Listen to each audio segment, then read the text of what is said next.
The 10-minute drill. This is a big one. Covered by Universal Roof and Contracting. The difference is Universal. On 1010XL. Let's go, let's go, let's go. Hit it. I want to rock right now. It's the 10-minute drill. We bandy around some of the sports headlines, make sure nothing, doesn't get past the goalie before we're done with our 4-hour tour a little bit later this morning. So, good morning, everybody. Hope you have a terrific holiday weekend coming up. It's Custom Tree Surgeons Thursday here on the drill. We will be off tomorrow and then back with you on Monday. So, Beef, take it away. Yeah, let's dance. Obviously, I think the most noteworthy thing that impacts the local club is yesterday. You talked about it just a few minutes ago. The league announcing, or at least letting it out, that they're going to trim back the preseason from 4 to 2 games. The middle 2 are still in effect. Team's still reporting July 28th, but the first preseason game will be the week of the 20th now. Obviously, no one is upset to see 2 preseason games go away, and again, it will lead to further speculation if this will maybe become a permanent fixture. Yeah, I think the bigger question with that is I do think it becomes a permanent fixture at some point. With all the world changes, right? And the ability to go to other campuses, so to speak, and have dual workouts with teams means you don't need the preseason anymore. I mean, the preseason is so outdated. It's archaic. The preseason games. Now, the exhibition games were necessary at one point because guys didn't make $20 million a year. They made $20,000 a year, and they had other jobs when they weren't playing football. So, I mean, you had to have these tough training camps and two-a-days and games because you had to get ready for the games that mattered. Now you don't, and now it's just an absolute rather than a preseason game, NFL teams could just go door-to-door with their season ticket holders and just rob them of $150 and then leave. This is all you're doing. Now look, I don't want to get like elitist about the thing. A lot of fans preseason is the only chance they get to go see a game. Maybe not here in Jacksonville, but in other places. A lot of fans don't get to go to the stadium. They don't have season tickets. They can't afford to go. They love the Jaguars as much as you. They just can't afford to have to budget their money that way. And so the preseason does give people a chance just to kind of get in the stadium and have a game type atmosphere, even if the players aren't the frontline players. But I think just about everyone is going to be on board with this shortening of the preseason. The owners, the players, the coaches. It's unnecessary at this point to play the 2 games. The NFL, at least for now, is still full steam ahead with a 16-game regular season. We don't know exactly to what extent fans will be in attendance. There seems to be a rumbling undercurrent of pessimism when it regards the college game, though, as more and more players are popping up positive for the coronavirus. A lot of players are speaking out. Do you share in any percentage of you that's pessimistic about the state of college football this fall? Yeah, I share that pessimism. Sure I do. You know why? Because college, there's a couple of reasons. First of all, they're not pros, and you have an obligation to protect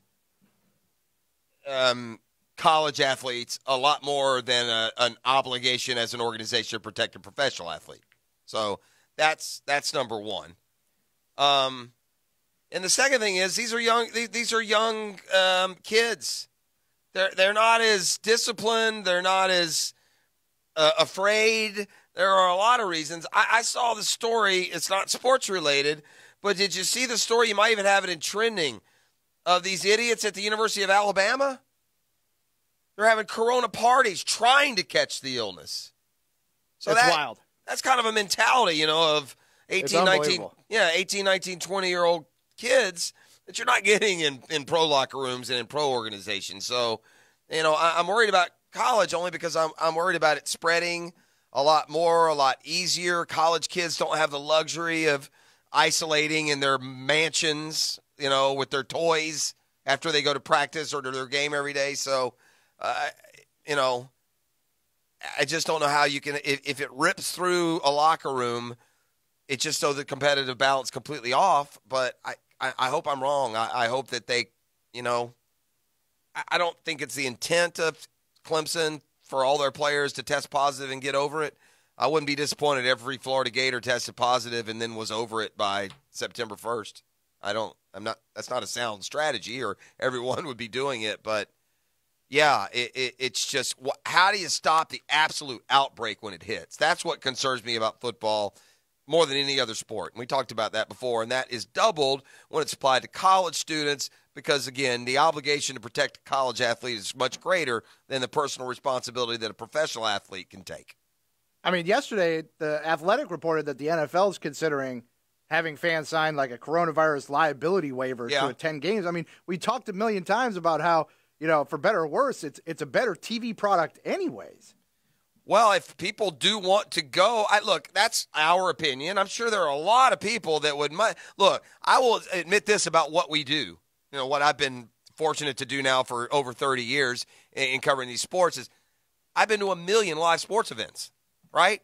I love going. Yeah, but you know what? When you go every single game, every single week for 30 years, there's nothing special about going to it. Nothing special about going down to the press box and watching the Jaguars play. Now, if I'm going to sit in the stands with my wife or my kids or my family or my friends, then it's fun. That's a different deal. Right, because then it's an experience for them. But for some fans, the NFL season is their vacation. They budget to have fun every Sunday, and good on them. And so for those who do want to go and experience it live, I don't have a problem with the NFL making them sign a waiver. I got no problem with that at all. No one's making them go. It'd be one thing if, they were holding your season tickets or something else over your head. It would be different. But no, it doesn't seem outrageous to ask fans that, okay, if you want to come, just make sure you got a chance of getting sick. The old adage is, that money sort of wields a little more power than, say, loud voices. And yesterday there was news that a large group of big dollar people banded together to urge large sponsors of the Washington Redskins to distance themselves from the organization until they change their name. I don't know if you saw that. Not the specifics. Of it was a letter signed by 87 investment firms and shareholders who have a combined net worth of $620 billion, sent letters to Nike, FedEx, and Pepsi, who are all big sponsors with the NFL and specifically with the Redskins, urging them to distance themselves from the organization. Daniel Snyder's going to look like a complete fool if he just doesn't act now and end this nonsensical charade. I mean, who are we kidding here? And why would anybody out there right now that's just saying, well, why do you care what the name of the team is? Honestly, who cares? Think about that name and that logo. And look, I'm not saying that you think racist thoughts when you hear Redskins or see that. I don't. But that's not the point. You're not a Native American. You're not a minority group who is just basically being slurred every time the scoreboard pops up. This is so far beyond mandated. And again, I'm not buying into anybody complaining if they change a name. What do you care, man? What personal liberties of yours are being hurt in any way if the name of the Washington NFL franchise is changed? And Daniel Snyder is going to look so bad if he fights this thing again as they have in the past. Because this time, it ain't going to work. No, and he's fought it hard in the past. This was years ago, but he's and again, look, here's the deal. And I talked with Steve Sands about this. And we were talking, off air a couple of weeks ago. And he's a Redskins fan. And he has always been in favor of keeping the name of Redskins because of the tradition and all that. And the reason is this. Because if you are a Washington Redskins fan, never ever hail to the Redskins and why it's never been racial for you. You know what I mean? It's kind of like I said earlier when we were describing the whole Confederate flag issue with NASCAR. Believe it or not, there are plenty of people in the South that the Confederate flag doesn't remind them of racism or slavery. It's more just a kind of an icon for a geographical part of the country. So, not everyone that you ever seen with a Confederate flag is some raging racist who's, pro-slavery. It's just it's a logo. It didn't mean anything important to a lot of people. And I think the Redskins is the same way. There's fans up there that really didn't ever want to change the name because to them it didn't stoke racism at all. They never thought of it in those terms. But we're past that now. We're what's going on, in this country right now. I don't think it's going overboard to change it. I mean, how hard could it be, man? How hard could it be? I can give you a nickname and give me till the end of the 7 o'clock hour. I'll have 5 nicknames more than appropriate enough for your football team. I just had a guy call me while you were talking, Jeff. Said, well, remember their old helmets used to have, just like FSU, they had a spear on the side. So why don't you change it to just the Warriors? Stick the spear on the side. You keep the colors. No, I hear you. There's a lot of things that you can do. Just go to the spear and I don't war. The problem here when it comes to those nicknames and stuff is what's safe today. In 10 years they're going to come up with some reason. I mean the reasons and rationales for tearing down statues has gotten to it's left stupidity in the rearview mirror. I mean, what are we doing? And so, I don't want to get into that whole box of worms. You guys have plenty of chances to argue that in your own peer groups, but I mean, it's just absurdity. It's what's hysterical absurdity in some ways. So yeah, if I'm gonna go, I'd go butterflies or bluebirds or buttercups or something that'll be nice and warm and fuzzy for everyone to snuggle up to late at night when they go to bed. That won't in any way cause any sort of harm, division, or caustic. Who doesn't like a fluffy cloud? Sure. The Washington Buttercups take the field today to take on the Dallas Stars, because at some point a cowboy will also be a very offensive term. Shifting gears to the actual football at hand, we talked yesterday about Antonio Brown's prospects for employment in 2020 in the NFL, and lo and behold, AB pops up on his Instagram yesterday catching deep balls in a workout from, drumroll please, Russell Wilson. Yeah. With the caption, "Who would like to see this on Sundays?" That was fun. Now, that is a good place for him to wind up, isn't it? Right, Antonio Brown? Because Lockett just seems like he hit his peak, and now he's going to be just a little bit of diminishing returns. He's doesn't exactly have the quintessential build for an NFL receiver.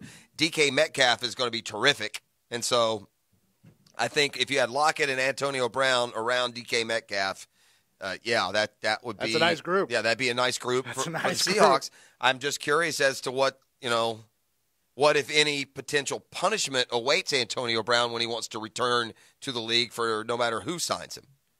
And lastly, Jeff, I'm not sure whether you buy this or not. Tom Brady's down in Tampa now. His BFF Gronk is down there with him.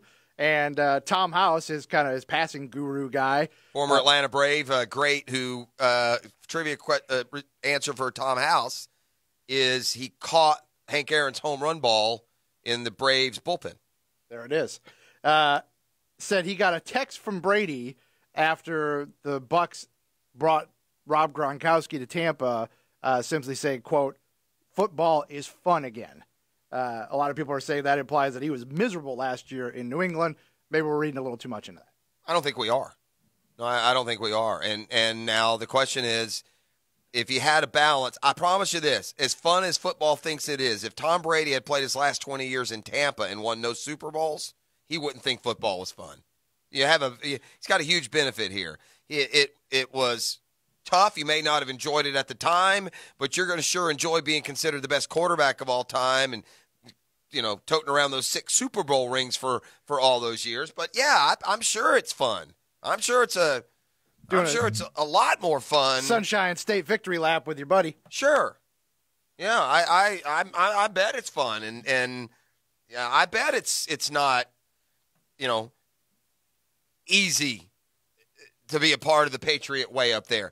But you know what is fun? And you don't care what the Patriot way is? It's fun to be a Patriots fan where your organization has the stones to stand behind its decisions, to own its failures and mistakes, and to be like the model franchise.